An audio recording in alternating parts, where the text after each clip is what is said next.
E aí, o objetivo desse vídeo é apresentar o capítulo 2 do livro Matemática para o Economista, de Simon Bloom. Um objetivo central da teoria econômica é entender relações entre variáveis econômicas. Essas relações são descritas matematicamente por funções, como por exemplo, qual será o efeito do gasto do governo sobre o produto interno bruto? Um aumento de US$ 1 milhão no gasto do governo irá aumentar ou diminuir a produção em quanto? Quando essas relações são dadas por funções lineares, o efeito que uma mudança numa variável exerce sobre a outra é fornecida pela inclinação da função. Para funções não lineares, o efeito dessa mudança é fornecida pela derivada da função. Ao trabalhar com números, verificamos que é conveniente representá-los geometricamente como pontos de uma reta numérica. A reta numérica é uma reta que se estende indefinidamente para a direita e para a esquerda. No nosso caso, a origem é identificada pelo número zero. Pontos à direita da origem representam números positivos e à esquerda, números negativos. Cada número real é representado por exatamente um ponto da reta, e cada ponto representa um número real. Função é um dos conceitos mais importantes da matemática e existem várias definições. Uma delas é uma relação entre dois conjuntos, onde há uma relação entre cada um de seus elementos. Também pode ser uma lei que, para cada valor x, é correspondido por um elemento y, também denotado por f de x. Existe função que associa a qualquer número o número que é uma unidade maior, como é o caso de f de x igual x mais 1. Ou função que associa a cada número o seu dobro, como é o caso de f de x igual 2x.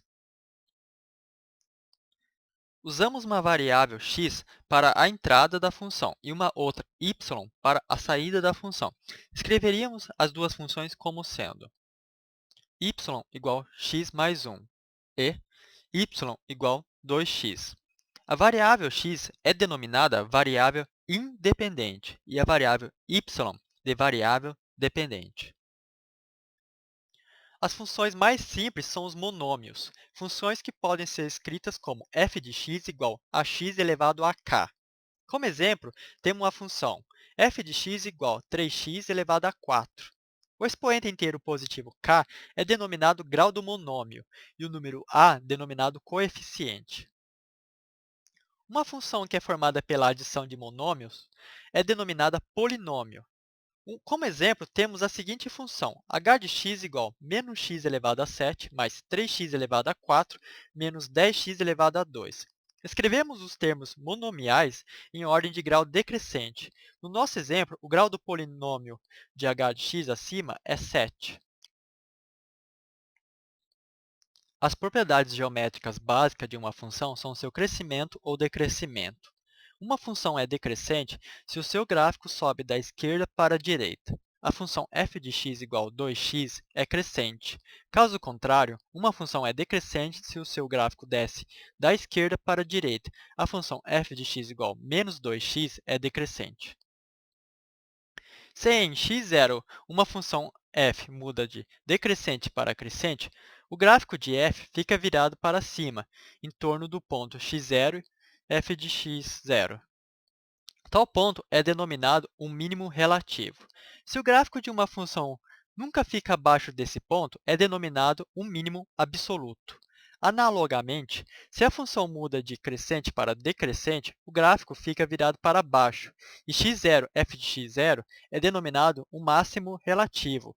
E se nunca fica acima desse ponto, é denominado um máximo absoluto. Intervalos. Dados dois números reais a e b, o conjunto de todos os números entre a e b é denominado intervalo. Se os extremos a e b estão excluídos, o intervalo é um intervalo aberto. Se ambos os extremos estão incluídos no intervalo, este é um intervalo fechado. Se só um dos extremos estão incluído no intervalo, o intervalo é um intervalo semiaberto ou semifechado. Também existem 5 tipos de intervalos infinitos. Funções lineares. As funções mais simples possíveis são polinômios de grau zero. As funções constantes f de x igual a b, onde associam o mesmo número b a cada número real x. As mais simples funções interessantes são polinômios de grau 1, funções f de forma f de x igual mx mais b. Tais funções são denominadas funções lineares, pois cujo gráfico são linhas retas. Inclinação da reta. A característica principal que distingue uma reta da outra é a sua declividade, que denominamos inclinação da reta. Uma maneira natural de medir a inclinação é começar em um ponto x0 e y0 qualquer da reta e avançar ao longo dela até a coordenada x aumentar em uma unidade. A correspondente mudança na coordenada y é a inclinação da reta. Devemos estar cientes de que a inclinação de uma reta independe do ponto a partir do qual a calculamos. O quociente m igual a y1 menos y0 dividido x1 menos x0 é denominado inclinação da reta. Duas retas serão paralelas se tiverem a mesma inclinação. Vamos interpretar agora a inclinação de um gráfico. A inclinação de uma função linear mede o quanto f de x aumenta para cada aumento em uma unidade em x. Ela mede a taxa de aumento, ou melhor, a taxa de variação da função f. Funções lineares têm a mesma taxa de variação em qualquer ponto. Por exemplo, se x mede o tempo em horas e y é o número de quilômetros percorrido em x horas, então a inclinação mede o número de quilômetros percorridos a cada hora, ou seja, a velocidade do objeto em quilômetros por hora. Vamos agora a dois exemplos típicos na economia. Se c igual a f de q é uma função linear que dá o custo total c de manufaturar q unidades de produto, então a inclinação de f mede o aumento no custo total de manufatura devido à produção de uma unidade a mais, determinando custo marginal. Se y igual g de z é uma função linear que mede o produto y obtido utilizando z unidade de insumo de trabalho, então sua inclinação demonstra quanto produto adicional é conseguido contratando uma unidade adicional de trabalho, e é determinada produtividade marginal do trabalho.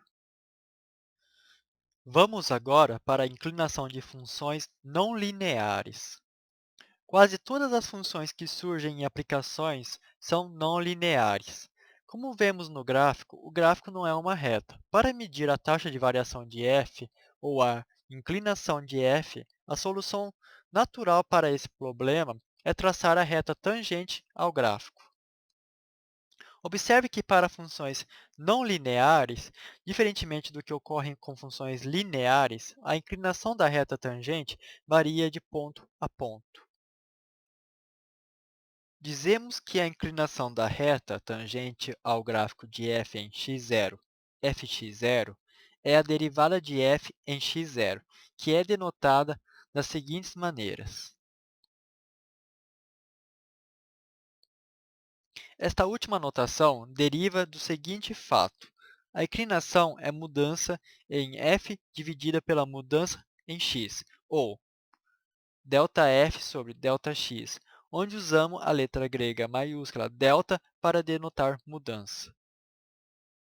Utilizamos a seguinte regra de derivação para calcular a inclinação da reta tangente ao gráfico f em x0, f de x0. f de linha x0 igual limite h a zero, f x0 mais h menos f de x0 sobre h, se este limite existir. Vamos agora calcular uma derivada bem simples de f de x igual a x ao quadrado em um ponto arbitrário x0. Seja Hn uma sequência qualquer que converge a zero com n tendendo ao infinito. A forma da derivada é f de x0 menos Hn menos f de x0 dividido por Hn. Como agora f de x igual a x ao quadrado, f de x0 menos Hn passaria a ser x0 mais Hn ao quadrado, e f de x0 passaria a ser x0 ao quadrado, dividido por Hn. x0 mais Hn vezes x0 mais Hn menos x0 vezes x0 dividido por Hn. Distribuindo essa equação, x0 ao quadrado mais x0 Hn mais Hn x0 mais Hn ao quadrado menos x0 ao quadrado, dividido por Hn. Rearranjando ela, então. 2x0 Hn mais Hn ao quadrado, dividido por Hn. Dividindo a equação por hn, ficaria 2x0 mais hn. Como hn tende a zero, a derivada de f de x igual a x ao quadrado em x0 é 2x0. Para calcular as derivadas de funções em classes maiores, precisamos saber como obter a derivada da soma, diferença, produto e quociente de duas funções cujas derivadas sabemos calcular. Lembre que somamos, subtraímos, multiplicamos e dividimos funções de maneira natural. Bom, então é isso. O presente capítulo apresentou os principais fundamentos de cálculo a uma variável. Obrigado pela atenção e até um próximo vídeo.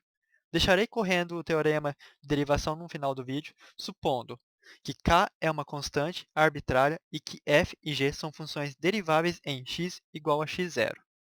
Obrigado, até uma próxima.